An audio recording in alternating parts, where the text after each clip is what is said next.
Қайырлы күн баршаларыңызға, қалдарыңыз қалай? Бүгін бізде ең маңызды сабақтардың бірі болмақ.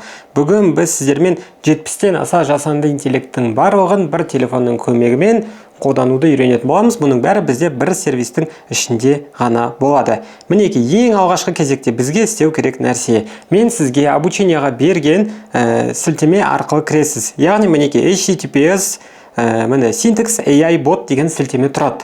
Сол сілтемеге басамыз. Сол кезде бізге Телеграмдағы Syntax AI ботының ішіне алып кетеді.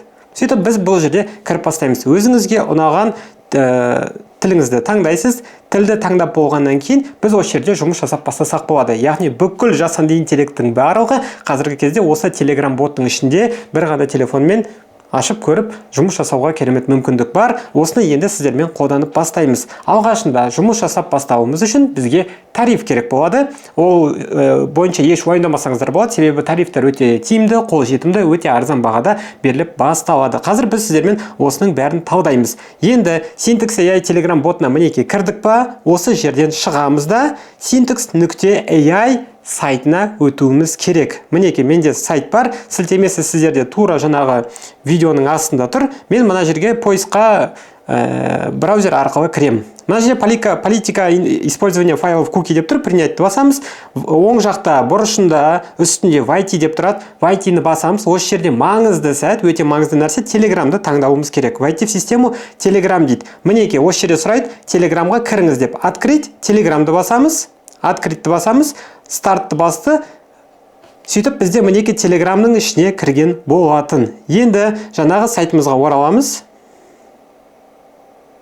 Мінеки, вы успешно авторизовались в веб-версии Syntax, пожалуйста, вернитесь на сайт, чтобы продолжить дейді. Сайтымызға ораламыз. Мына жақта я прочитал, я согласен дейміз да, галочка қойып, подтвердитті басамыз. Енді бізге тариф сатып алуымыз керек. Байқағандарыңызда менде мінеки элит деген тариф алынып қойған болатын. Мен өз суретіме басам, бұл жерде мінеки оң жақта үстінде тарифы деген кнопка тұрады. Осы жерден месяц дегенді таңдаймыз, ұмытып кетпеңіздер, өте маңызды, және солға қарай бұрап бастаймыз. Бізде қандай тарифтар бар, соларды көреміз. Ең алғашқы кезекте сіздерге ыңғайлы, тиімді, жеңіл болсын деп, ең төменгі мына basic деген тарифті ұсынамын. Бұл бізде 890 рубль, теңгеге шаққанда 6000 теңге дейма шығуы керек. Енді тариф жаңағы курсқа байланысты, рубль мен теңгенің курсына байланысты. Выбрать тарифті басамыз.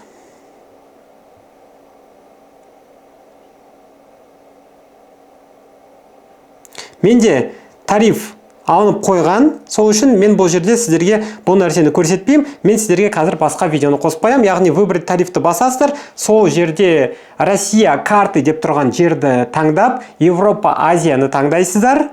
Одан кейін еш нәрсе таңдамай, ары қарай бот өтіп кетесіздерде, оплатить басасыздар, картаңызды тіркейсіздер, және сіздерден төлем алынады. Промокод, Телеграмның аты деген еш нәрсе толтырмайсыздар. Тек Россия картаны Европа, Азия дегенге ауыстырып қоясыз, болды. Сонымен сіздерде бәрі төленіп кетеді. Сөйтіп қайтадан мына Syntax AI Telegram ботына кіреміз. Яғни біз бірінші сілтеме арқылы кірдік, одан кейін сайтқа өттік та, сайтта Телеграмды таңдадық, регистрация, сол жерден войти-ді бастық.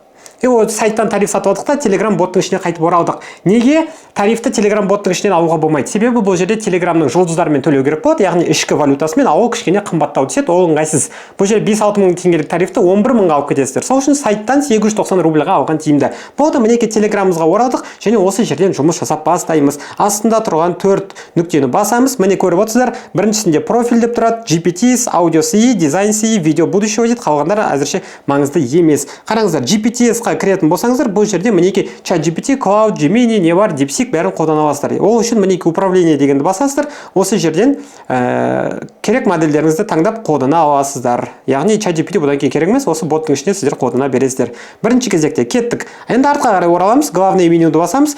Audio-CE бар, яғни бүкіл аудиоға қатысты нәрсенің бәрі бар. Міне Level Labs та бар, дауысты клондау да бар, суына да бөлініп шығару, видеоңызды мысалы MP4 форматта MP3-ке ауыстырғыңыз келе ма, видеоны аудиоға ауыстырғыңыз келе ма, яғни дауыстарды жасайтын нәрсе бар. Мінеки мына жерде бәрі көрсетілген. Бұларда әзірше қатты бізге керек бола бермейді. Design-CE мінеки маңызды нәрсе. Осы жерде біз бүкіл фотоларымызды жасай аламыз. Яғни Midjourney-ға кіретін болсаңыздар, бұл бізде фото жасап беретін бағдарлама, білесіздер. Мысалы, промпт жібересіздер, ол сіздерге фото жасап береді. Мысалы, девушка в Дубай дей салайық. Бұл бізге осының фотосын жасап береді. артқа қарай шығамыз. Nano Banana Pro бар, керемет инструмент. Біз оны алдағы уақытта өте көп қолданамыз. Сол үшін мінекей кіріп, бұл жерге де жазсаңыздар болады. Мысалы, девушка идет по улице дейсайық. Болды, кетеді. Әрбір модельді ескере кететін нәрсе настройки модели дегенге кіріп отырыңыздар. Осы жерде жаңағы форматы, суреттің сапасы, қандай размер болу керек, бәрі осы жерде көрсетіледі. Сохранить и вернуться басасыздар. Бір-екі осы жерден сіздер фотоны жасай аласыздар. Sora да бар, мінекей GPT Image, C-Dream да бар, бүкіл не бар, мына жерде бәрі көрсетілген. Бәрін өздеріңізге қарап, өздеріңіз үшін ұнайтындарын таңдап алсаңыздар болады. Одан кейін бізге керек маңызды нәрсе бұл видео будущего кілең видео жасайтын бағдарлама. Яғни мысалы мінекей біздің суретіміз бар, суретімізді алдық, сақтадық. Болды. Бұл бізде не жасап берді? Nano Banana Pro осындай сурет жасап берді. Девушка идет по улице дедік, осындай сурет жасап берді. Көрдіңіздер, өте ыңғайлы. Енді біз осы фотоны видеоға айналдыруымыз керек. Ол үшін не істейміз? Мына жерде мен көп өте жиі қолданатын екі-ақ сервис бар. Әсіресе біреу деп айта аламын. Бұл бізде Veo және Kling. Veo бұл американдықтардың ойлап тапқаны, Kling дегеніміз біздің Қытай көршілеріміздің ойлап тапқан екі нейро желілері болып келеді. Енді осы жерден қолданатын болсақ, мысалы Veo-ны таңдаймын. Veo-ны жақсы таңдадым. Жаңағы суретімді қыстырам мына жерге. Без сжатия деп жай ғана суретімді жіберем файл ретінде, себебі сапасы бұзылмайды сол кезде. Жібердік. Енді осы фотоны қалай видеоға айналдырып беру керек, соны айту керек маған. Девушка идет по улице и говорит на казахском десайық. На казахском и қос нүкте. Мысалы, бәріне сәлем қалайсыздар дейсің. Бәріне сәлем достар десін. Болды, кетті. Осылай сіздер кез келген фотоны видеоға айналдырып, ішіндегі персонажды қазақша сөйлете аласыздар. Мынау бізде Midjourney-дің ойлап тапқаны. Міне көрдіңіздер ғой, 4 түрлі осындай әртүрлі суреттер ойлап тапты, солар бойынша ары қарай жұмыс жасауға болады. Енді Kling-та тура солай жұмыс жасайды. Еш уайымдамаңыздар, бұл жерде бәрі өте оңай. Veo-ға кіріп, айтпақшы қараңыздар. Veo-мен жұмыс жасайтын кезде мен 90% видеоларым Veo-мен жасаймын, және 90% фотомды Nano Banana Pro-мен жасаймын. Осыны ұмытып кетпеңіздер. Veo-ға кірген кезде настройки моделіға міндетті түрде кіру керек. Осы жерде Veo 3 Fast деген таңдайсыз, немесе Relax деген бар. Соны таңдайсыздар. Уақытын көрсетесіздер, міне 8 секунд қатып қалған, және форматын көрсетесіздер. 9:16. Сол кезде менен элит тариф болған үшін менде 6-ақ токен алатын болады. Бір видеоға мен 6 токен құртам. Яғни 10 видео жасау үшін 60-ақ токен менде кетеді. Сіздерде бір видеоға 19 токен кетеді. Егер Veo 3 Fast таңдайтын болсаңыздар, сол сіздерге тиімді. Әйтпесе ол 100 токеннан алып қоюы мүмкін. Осы настройканы ұмытпауымыз керек. Сөйтіп кішкене күтеміз. 2-3 минутта біздің жаңағы мінекей қыздың дайын болған видеосы шығуы керек. Біз назадты басамыз. Сіздерге үй жұмысы ретінде осы Syntax AI ботына кіріп, тарифтеріңізді сатып алып, бір арзан тариф аласаңыздар 5-6 мың теңгеге. Қазіргі кезде ChatGPT-дің өзін қолдану үшін 10 мың теңге төлейсіз, Veo-ді қолдану үшін одан асқан ақша төлейсіз, Kling-ді қолдану үшін тағы да 20 мың 30 мың керек, Midjourney-ға тағы да 10 мың керек, Nano Banana-ға тағы ақша керек. Мына жерде бәрі бірге 6 мың теңгеге бүкіл жасанды интеллектті бір ай бойы қолдануға болады. Сіздің токендарыңыз бітпейінше. Токендарыңызды қалай білесіздер? Профиль дегенге кіреміз.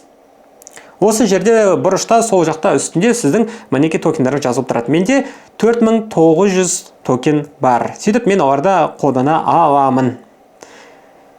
Бүкіл жасанды интеллектті басып, іздеп, қарап, шұқылап, фото видеоларымыз жүктеп, аудиоларымызды жүктеп, ChatGPT-мен сөйлесіп, бүкілін тексеріп шығыңыздар. Бұл өте маңызды. 5000-6000 теңгеге ешбір жерде бүкіл әлемде сіздерге телефонның арқасында, телефон арқылы, мінекей Telegram-ның арқасында осындай мүмкіндіктер ашылмайды. Басқа ешбір жерде бұндай керемет дүние жоқ. Сіздер фотоны да, тексті да, видеоны да, аудионы да бәрін осы телефонның ішінен шықпай жасай аласыздар. Осындай керемет мүмкіндік бар. Сіздер осының бәрін осы жерде қолданып шығыңыздар. Міндетті түрде мен айтқан сервистерді ғана емес, бүкіл сервистерді қолданып шығыңыздар. Мысал ретінде бізде HeyGen деген сервис бар. Бұл осындай жасанды интеллект аватарларын құрап беретін керемет сервис. Жаңағы қыздың суретін мысал ретінде біз жібердік.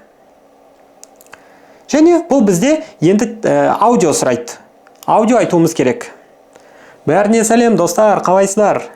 Мен мысалы өйстіп аудио жібердім. Отправьте файл длиннее 2 секунд дейді. Бәріне сәлем, достар, қалайсыздар? Не істеп жатсыздар? Бұл мен ғой, тандыңыздар ма? Өйстіп аудио жібересіздер. Сөйтіп ол бізге не істейді? Настроить и запустить-ті басамыз. Бұл жерде жаңағы форматын көрсетіп өтеміз. Бәрі маған ұнап тұр. Запустить генерацию басамызда, бұл біздің жаңағы фотодағы адамды менің дауысыммен біріктіріп видео жасап бере алады. VO-дан айырмашылығы қандай? VO 8 секунд қана сөйлей алады, 8 секунд қана қозғалады. HeyGen бізде жасанды интеллекттің аватар болғаннан кейін сіздер оны 3 минутта 5 минутта сөйлете аласыздар. Яғни кез келген қыздың дауысын әкеп, мына фотомен біріктірсе, бізде осылай ұзақ сөйлейтін қыз шыға келеді. Сіздердің рилстарыңызға өте ыңғайлы, себебі сіздер өз суреттеріңізді алып, сол суреттеріңізге аудиосын ғана айтып берсеңіздер, екеуін біріктіріп береді. Видео түсіріп керек емес. Мына жерде бәрін өйстіп біріктіруге болады. Бүкіл сервистарды өйстіп қолданып шыққан дұрыс. Және мысалы қараңыздар, Runway-ға басамыз, Kling-ға басамыз, Sora-ға басамыз, айырмашылығы жоқ. Бұл жерде инструкциясы бар. Мінекей, не істеу керек? Отправьте текстовое задание на удобном языке или фото. Загрузите до 3 изображений дейді. Көрдіңіздер ғой? Назад басасыздар, шығып кетесіздер. Осы жерде әрбір сервистің мысалы инструкциясы бар. Сол үшін оны қолданған өте ыңғайлы. Мінекей, көп күттірмей біздің жаңағы аватармен сөйлеген видеомыз дайын болды. Қанекей қарап көрейік. Бәріне сәлем достар, қалайсыздар? Не істеп жатсыздар? Омен ғой. Міне көрдіңіздер ғой? Менің даусымен жаңағы аватар қыз сөйлеп жатыр.